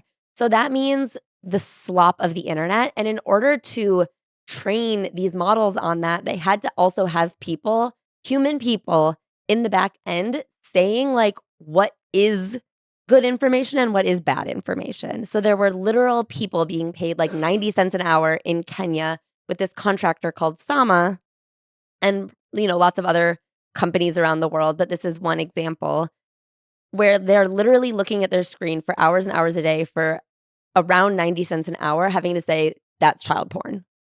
And like looking at just like the most disgusting images, the most disgusting writing, horrifying things. It was destroying people's brains. Karen Howe, who wrote Empire of AI, she profiles this one man in Kenya who like ended up leaving his family because he was like, I actually see too much fucked up shit. I can't feel love anymore. It's crazy. Yeah. And this is just one man. And it was happening to thousands and thousands of people. Another method of training AI, aside from like separating out the information that was already going in, is like real human learning that had to be put into the system. So they were hiring, again, contractors in the global south, and they were going to countries that had been like colonized and then economically decimated essentially because they had good internet connections, but like no enterprise. And so there are people there who have internet, like Venezuela was a country that was like heavily targeted. Kenya is a country that's been heavily targeted with these subcontracting systems where they like go in and they just have you summarize articles, like verbalize what they're seeing, like what's in this picture, etc. But these projects, they're not like contracted by the hour, they're contracted by the project. And in these programs, you get a contract essentially like however fast you can click on it. And you're getting like pennies to maybe $1, maybe $5, like on the biggest projects. And so it's essentially created this like slot machine system where they have like the only job available to people is sitting at your computer and like being the first person to click on things. And whether or not you're the first person to click on something is the difference about whether or not your family eats. And you can only withdraw your money once you have $10. There's this one woman that was interviewed for this book about how she doesn't leave her house for more than 30 minutes at a time, literally ever, because if she like misses a project, she like can't forgive herself. And like that's the only income available to her because she's like a refugee. And the fact that AI is built on the back of that system, like it's believed to be, I feel like, how could you possibly be saying you're trying to make the world a better place when you can even pay the people who are creating it like a true wage? Yeah. And also, like, what even is being created ultimately? So obviously they're in pursuit of AGI, but one of the things that happens is like, we don't have it. We don't know what it'll look like. And we're constantly trying to automate systems that, like, once they're automated, become incredibly hackable. So this is also what's happening right now with Claude Mythos, which is like the new Claude that's about to be released by Anthropic, which supposedly reveals all of the security holes in like thousands of softwares around the world. And so right now what's happening is it's being released early to security systems to help people plug the holes in their systems so that they're not as hackable. What would happen if it got hacked? As little as like people's private information could get out. Because right now in holes in all of these AIs, there are certain inputs that like if you know what to input, you can get certain things out, like information that's been fed into the system with or without that person's permission to come out. So like people's private information has been released by ChatGPT because a hacker like knows what prompts to put in to get people's private information out. There's also other systems that are like very hackable because AI has to be so sensitive to inputs because that's what makes it accurate is sensitivity. So like with self-driving cars, one of the big issues is that because it has to be so sensitive to visual stimuli, tiny, tiny visual stimuli can fuck it up. And the AI inside of those cars can be basically hacked by putting like stickers on the road to make a car veer off the road. And like something as small as a sticker wouldn't make a human driver veer off the road. But if you know what system you're hacking, you can control it in the way you want to control it. And so that's also one of the fears with military weapons is if we're automating our military becomes hackable. And obviously, there's human error in the world. Like that is a problem. But like if there's human error, there are consequences for the humans who made that error. But it also seems like there's only so much one human can do. Exactly. Whereas if you can hack into an entire system, you could like blow up all the nukes at once. Yeah. So back to Claude Mythos, what's happening right now is that Claude Mythos is revealing holes in like most software security systems around the world. So you can buy AI and be like, how do I get into the bank account of that bakery? And they'll be like, oh, they have a slip up. Yes. Okay. So you can basically pay like $15.99 a month to like do attacking shit. So you don't even have to learn how to code anymore. So they're releasing it early so that any like big companies have cybersecurity people who are getting early access to plug up their holes. So if you're banking with a big bank, you're probably secure. I was talking about a bakery. But a bakery who has like a Chase Bank account is probably fine. A bakery who banks with their like local credit union, that local credit union probably doesn't have the protection they need. I mean, like in the pit when they were cyber attacked and their whole system was held hostage. Right. You could like hold up a logistics of like a factory, like a small warehouse, and be like, nobody gets their product unless you give us money. Yes. It like essentially becomes like a subscription hack service. They can't tell it not to do that? I don't know. I just know that that's the worry at this exact moment at time of recording.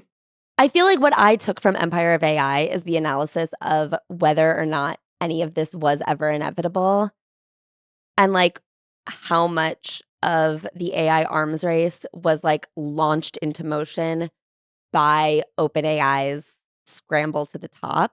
Well, I saw that he just went to Congress and said, you need to give me money because China is trying to beat us. Mm-hmm. And then the joke is their top executives were talking about, should we create a bidding war between Russia, China, and the US for this technology? After asking America for money to beat China. Turns out China doesn't even have the technology, but they would sell it to them. Exactly. After being funded by the US.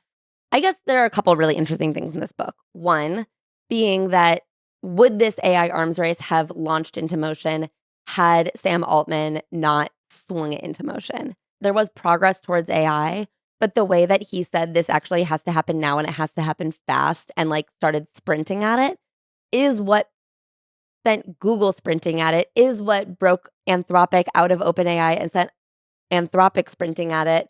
Facebook turned into Meta and started sprinting. Like there are all of these things that got set in motion by OpenAI's initial scramble for power.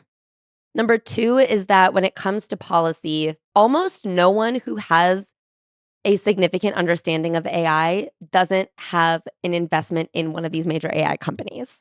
There is no way to get true feedback from something that doesn't stand to become a billionaire if it works. I think there's like one scholar who does not have either like a board seat, an investment, or like a job at one of these companies who is like a scholar in AI. So like who can create AI policy understanding what they're doing that like isn't actively profiting off of the advancement of AI? Number three is like, what could we do? Because at this point, AI is inevitable. Like because of the actions that have already been taken, the dominoes that have already fallen, you can't undo what's now been done. So like, what is the ultimate goal here? Like, I think it's very interesting that all of these attacks have been posed at Sam Altman, who I do think is an evil psychopath. Like, I do think a lot of these pieces have done a very good job painting a pretty glaring photo of him where he does not have the best interest of anyone other than himself at heart. But like, who could be in charge of AI advancement that doesn't have their own best interests at heart? Do you know what I mean? Like, who is the person that could do this? Like, I was thinking about it, and I think that like ultimately the only way to do it is to fully restructure society and have like a wealth cap. Because I think that if you can't become a mega billionaire with all the world's wealth via AI, ultimately there is a benefit to like actually democratizing it. And when people talk about democratizing AI, it's like, yeah, but like, what are you talking about? Because if only the people at the top even understand what's going on, then like, how do you do that? And then I also think it's really interesting looking at Sam Altman and wondering like, was this his plan the whole time? Or did he have an initial goal and then as he went further and further down certain paths, he saw opportunity if he took a turn? And I don't know. It's hard. I just did a podcast about Peter Thiel, actually, and the fact that he gives money to like the dime square people, a lot of them. And it's hard to tell, like, this need to be liked. Is that true? Or is that an understanding that once you're thrust, like, we're living in an era right now where actually Elon Musk has made everybody, even tech billionaires, become public figures. And now, like, in order to not be slowed down, you have to be liked. You know what I mean? Yeah. It's interesting to wonder what their motive is. If there's any true need there to be liked, or if there's like just an understanding that being liked is another form of capital that is necessary in the concoction of world domination. So Sam Altman was recently attacked. Yeah, like literally. A Molotov cocktail was thrown at his house. Apparently it bounced off, nothing happened. $70 billion estate made out of bouncy house. And he wrote a blog post about it, which really jumps all the way back to his initial founding of OpenAI, which I found so interesting. First of all, he blamed the article. He said there was an incendiary article written about me and also someone threw a Molotov cocktail at my house. Well, he says at first I didn't care because, you know, that's part of the game. You get press. But now that there's been a violent attack on my life, I guess I should care and say something. When I thought it was just me violently attacking your lives, I thought I could stay quiet. And then he goes into like knowing exactly what people want to hear. He talks about AI. He says, the fear and anxiety about AI is justified. We are in the process of witnessing the largest change to society in a long time and perhaps ever. We have to get safety right, which is not just about aligning a model. We urgently need society-wide response to be resilient to new threats. This includes things like new policy to help navigate through difficult economic transition in order to get a much better future. So he's sitting here saying, like, we need policy in order to protect people against the dangers of AI, but he's been actively advocating against policy that would hinder any progress in AI. And again, like with Chipco, he's actively trying to speed up even further this research that has already taken on like a life of its own and advanced at a pace that like no government has like proper guardrails for it. As we talked about last week with Colleen Fernandez, like there aren't really laws against like AI sexual assault, essentially. It's like the things he says and the things he does are like so diametrically opposed. I love this. Words have power too. Now I'm awake in the middle of the night and pissed and thinking that I have underestimated the power of words and narratives. It's really funny to be somebody who has like famously an LLM, a large language model, being like, whoa, whoa, whoa. Words matter. Like, I'm like, isn't that the whole thing that you got a computer talk like a person? And that was like a huge breakthrough. I find it actually very interesting that this is like a deeply, like this is written very human. Yeah. That the guy who is the head of ChatGPT knows how important it is to seem like this wasn't written by ChatGPT. Like it is really important to him that this felt like it came from the first person brain of Sam Altman, which has more power. It's just funny that he knows the importance of like a first person blog when he's out here trying to demolish that whole. I mean, his entire empire is built on like the power of human connection and his ability to walk into a room and like convince someone to give him $1 billion. He says, I'm not proud of being conflict averse, which has caused great pain for me in OpenAI. This is how he talks about the way he lies to everyone. He calls it being conflict averse. He's a people pleaser, and that's why he lies to you, to tell you what you want, to keep you pleased. My favorite part of the post was when he goes optimistic after his like tirade about like, you guys are right. AI can be dangerous. We have to protect the world. We have to do what's right for humanity. And then he goes, but a lot of companies say they're going to change the world, and we actually did. I feel like that's Elle Woods like throwing her graduation cap into lava. We did it. Anyway, he says, the only solution I can come up with is to orient towards sharing the technology with people broadly and for no one to have the ring. The two obvious ways to do this are individual empowerment and making sure democratic systems stay in control. It's just like, what does that even mean coming from him? And that's why he's a liar. It's hard because the question is like, who could be in control of this technology that he has now brought to such a point where like it can't possibly be ignored as a world shifting mechanism. But like someone has to be in charge. And who? I vote Ashley. I vote Bug. This is like literally why it can't be you. I didn't even put myself in contention. Okay, should we do our caps off? Yeah. Hey guys. You guys know I don't usually address this kind of stuff because it feels like a waste of time, and honestly, it's embarrassing to participate in this. But I am obviously seeing the videos, I'm getting tagged, I see the DMs, I see the comments. So at this point, it just feels long overdue. Alix Earle, hey girl. The passive aggressive reposts and the likes and the commenting on things, I gotta call you out here. You're gonna need to get specific and just say what you gotta say about me. There's no NDA. No one is stopping you. Stop hiding behind other people and just say it yourself. What's the beef? Because I'm really tired of waking up and seeing you using this fake drama to distract from other shit going online for you. Not interested. I know what happened, and so do you. So talk. Unless the fake narrative that you're creating happens to be way more interesting than the truth. I have nothing to hide when it comes to you and me. So, unless you actually have something to say, I'm out. This is over. Have a good Monday, everyone. Okay, thoughts? Okay, so long story short, Alix Cooper, obviously the founder of Unwell Network, the host of Call Her Daddy podcast, the ouster of Sophia Franklin from Call Her Daddy podcast. One of her first podcasts that she brought on to her Unwell Network was Alix Earle's Hot Mess podcast. Alix Earle left the Unwell Network. There was like no press release. There was no real information about it. There was just kind of like a quiet exodus.